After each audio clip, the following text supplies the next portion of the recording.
সম্মানিত আশিকে রাসূলেরা,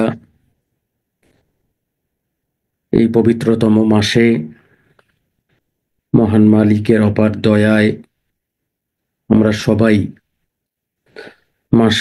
এই পবিত্র মাসের পবিত্রতা অনুযায়ী সিয়াম সাধনা করার চেষ্টা করছি। সিয়াম সাধনা একদিকে যেমন আমাদেরকে পবিত্র করে এবং আমাদেরকে অপরদিকে সংযমী হওয়ার শিক্ষা দান করে।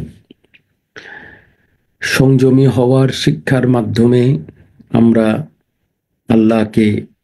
আল্লাহর আনুগত্য করি, তার প্রমাণ যেমন দিতে পারি, ঠিক তেমনি ভাবে আল্লাহর আনুগত্যর প্রমাণ যেমন আমরা দিতে পারি, ঠিক তেমনি ভাবে আমরা নিজেদেরকে সংযমী করার চেষ্টা করতে পারি।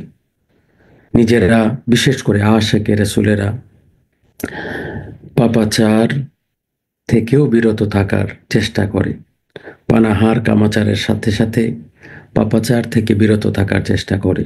অন্যায়, অত্যাচার, জুলুম এগুলো থেকে নিজেকে দূরীভূত রাখার চেষ্টা করে। অন্যান্য সকল মানুষের মতোই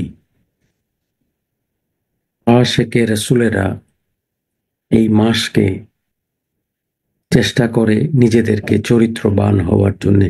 আমি আগেও বলেছি, আমি এখনো বলি, একটি মাস আমাদের কাছে ঘুরে আসে বাকি 11 মাসের শিক্ষা দেওয়ার জন্য।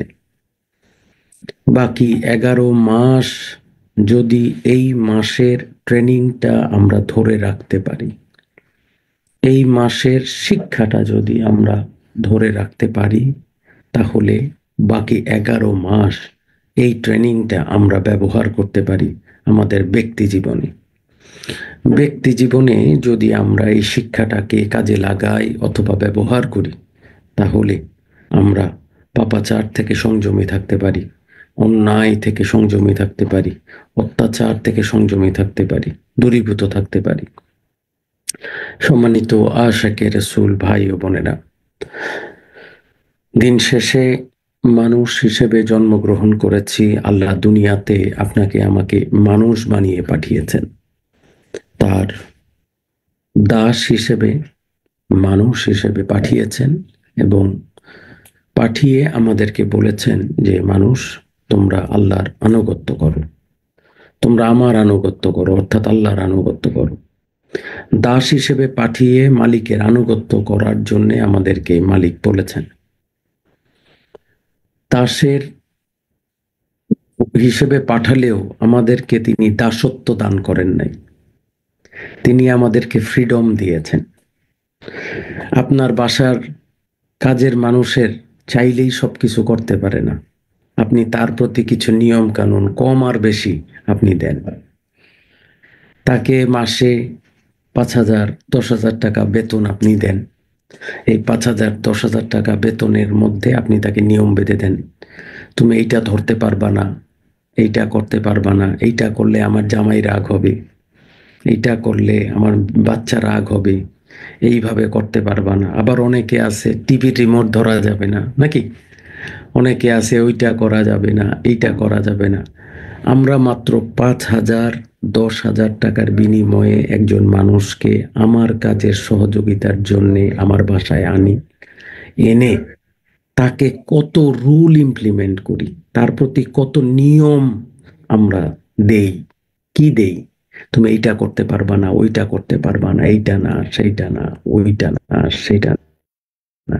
বাট আল্লাহ তাআলা, যিনি আমাদেরকে সৃষ্টি করেছেন, আমরা কাজের মানুষটাকে সৃষ্টি করি নাই, কিন্তু আল্লাহ আমাদেরকে সৃষ্টি করেছেন, তিনি আমাদের লালন করেছেন। দেখেন, তিনি আসমানকে বলেছেন, হে আসমান, তুমি মেঘাচ্ছন্ন থাকবা, কখন আলোকিত থাকবা। তিনি সূর্যকে বলেছেন, হে সূর্য, তুমি মানুষকে আলো দিবা। তিনি গাছকে বলেছেন, হে গাছ, তুমি অক্সিজেন ছাড়বা, কার্বন ডাই অক্সাইড, অর্থাৎ আমার মানুষ যেই নাকের নিঃশ্বাসের সাথে যে দূষিত বায়ু ত্যাগ করে, সেই দূষিত বায়ু কার্বন ডাই অক্সাইডটা তুমি গ্রহণ করবা, আর মানুষ যাতে বেঁচে থাকে সেই জন্য তুমি অক্সিজেন ছাড়বা। হ্যাঁ, আল্লাহ গাছ তৈরি করেছেন, আল্লাহ জমিন তৈরি করেছেন যাতে আমরা ভেসে না বেড়াই, হাঁটতে পারি। আল্লাহ মাধ্যাকর্ষণ শক্তি দান করেছেন যাতে আমরা জমিনে স্থির থাকতে পারি। আল্লাহ জমিনকে বলেছেন, হে জমিন তুমি উর্বর হয়ে যাও যাতে তোমাতে শস্য উৎপাদন করে আমার মানুষ খেতে পারে। নাকি আল্লাহ গৃহপালিত পশু তৈরি করেছেন কেন?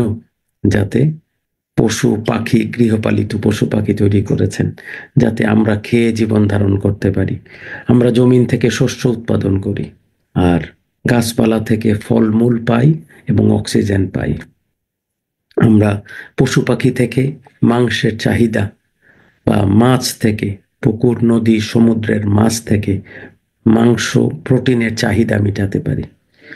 যে আল্লাহ আমাকে সৃষ্টি করলেন এবং আমাকে সকল ফ্যাসিলিটিস দিলেন, সকল ফ্যাসিলিটি দিলেন, কিন্তু সেই আল্লাহ দেখেন আমাদের উপরে তেমন কোনো রুল ইমপ্লিমেন্ট করলেন না।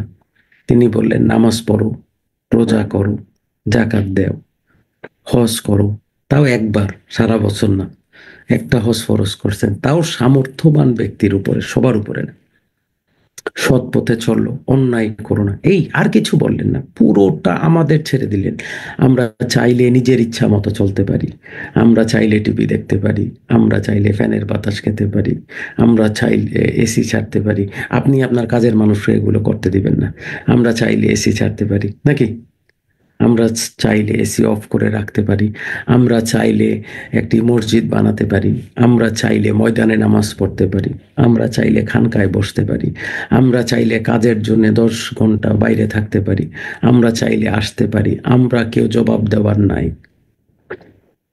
আমাদের কাজের জবাব আল্লাহ নিবেন না, শুধু তিনি দেখবেন আমরা সৎকর্ম অসৎকর্ম করেছে কিনা এবং মালিকের সন্তুষ্টি অর্জন করতে পেরেছি কিনা।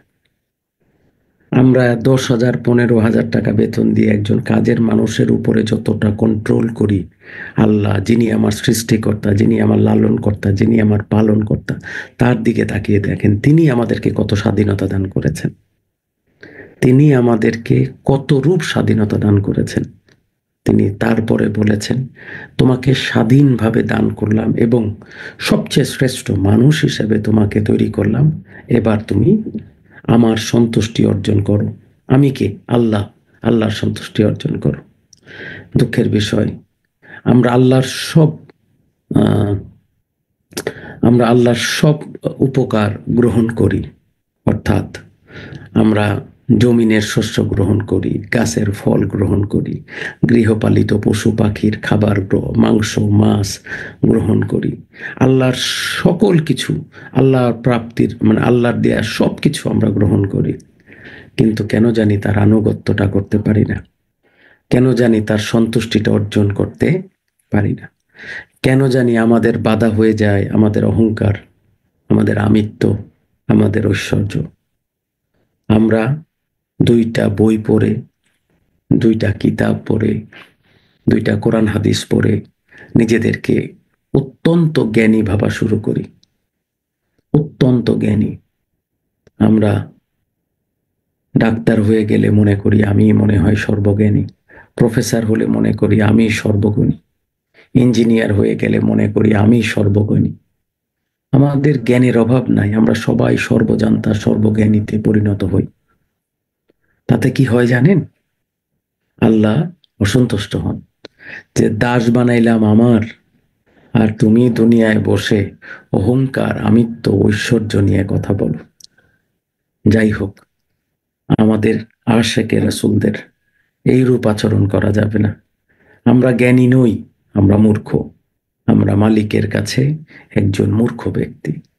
তিনি যতটুকু বিদ্যা আমাদেরকে শিক্ষা দিচ্ছেন বা দিয়েছেন তার বাইরে শিক্ষা অর্জন করার, জ্ঞান অর্জন করার কোনো ক্ষমতা, কোনো যোগ্যতা আমাদের নাই। সম্মানিত আশেকের রাসূলেরা, এই রমজান মাস আমাদেরকে সংযমিত করবে, এই রমজান মাস আমাদেরকে আলোকিত করবে, এই রমজান মাস আমাদেরকে মালিকের সন্তুষ্টি প্রাপ্তির শিক্ষা দিবে। এ মাস অপরদিকে আমাদেরকে মালিকের কাছে ক্ষমা চাওয়া শিক্ষা দিবে। এ মাস অপরদিকে আমাদেরকে মালিকের কাছে দয়া চাওয়া শিক্ষা দিবে। মালিকের মোহাব্বত এশক আমাদেরকে তিনি শিক্ষা দিবেন। সম্মানিত আশেকের রাসূলরা, তাই এই মাসে যত পারি আমরা সৎ পথে চলার চেষ্টা করি, অন্যায় না করি, জুলুম না করি, অত্যাচার না করি, অবিচার না করি, সৎ পথে চলি, যে পথে মালিক নির্দেশ করেছেন সেই পথে চলি, যে পথে তিনি চলার নির্দেশ আমাদের দিয়েছেন আমরা যাতে সেই পথে চলি। মহান রব্বুল আলামিন আমাদেরকে সেই তৌফিক দান করুন। ইমরান ভাই রমজান মাসে ইফতার মাহফিলের কথা বলেছেন, আমিও আমাদের ইমরান ভাইয়ের সাথে একই মত পোষণ করি এই বিষয়ে যে এই মাস আমাদের সুযোগ আছে ইফতার মাহফিল করার। অনেকে মিলাদ মাহফিলে আসবে না, কিন্তু ইফতার মাহফিল করলে অনেকে ইফতার মাহফিলে আসে। এই সুযোগটাকে কাজে লাগিয়ে আমরা কিছু মিলাদ পড়ে কিছু নতুন মানুষকে যদি দাওয়াত দিতে পারি তাহলে এটা খারাপ হবে না, এটা ভালো হবে। নতুন মানুষ তরিকতে দরকার নানাবিধ। এখন তো সুফিজমের অনেক মানুষের সাথে মিশি, বিভিন্ন তরিকতপন্থীদের সাথেও মিশি, আর তরিকতপন্থী আলেম ওলামাদের সাথেও মিশি। কাউকে সমালোচনা করছি না, তবে এই রাস্তাটার মধ্যে অনেক ভুল ভ্রান্তি আছে, এই রাস্তাটার মধ্যে অনেক এদিক সেদিক আছে। তো আমরা, আল্লাহ দয়া করেছেন, আমরা চেষ্টা করছি মালিকের সন্তুষ্টির পথে থাকার জন্য। আল্লাহর কাছে শুকরিয়া করি তিনি যে আমাদেরকে এখন পর্যন্ত তার সন্তুষ্টির পথে রেখেছেন, এবং বাকি জীবন যাতে তিনি এই সন্তুষ্টির পথে আমাদেরকে রাখেন, মালিকের কাছে এই কামনা করি।